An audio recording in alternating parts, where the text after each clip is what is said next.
یاد نہیں ہے کہ چند سالوں میں کسی کے لیے میں ایئرپورٹ گیا ہوں، اور اس کی بہت بڑی وجہ یہ ہے کہ اپنے لوگوں کو لاوارث نہیں چھوڑنا چاہیے۔ ان کو میں نے ٹیلی فون سے ہی بتایا کہ آپ کے ساتھ ہم کھڑے ہیں اور آپ بے خود نکلیں گے، اور مجھے یہاں کے اداروں نے یہ بات بتائی کہ اب رار نے یہ کیس اٹھا لیا ہے اور وہ کوشش کر رہے ہیں پاکستان میں فتنہ پھیلانے کے لیے۔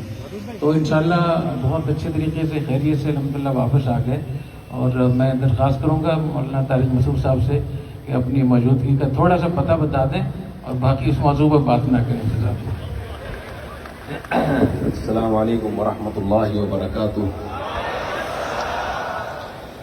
آج ہم جناب ڈاکٹر ذاکر نائک عالم اسلام کے عظیم مبلغ، ان کو ویلکم کرنے کے لیے یہاں آئے تھے، لیکن شاید کچھ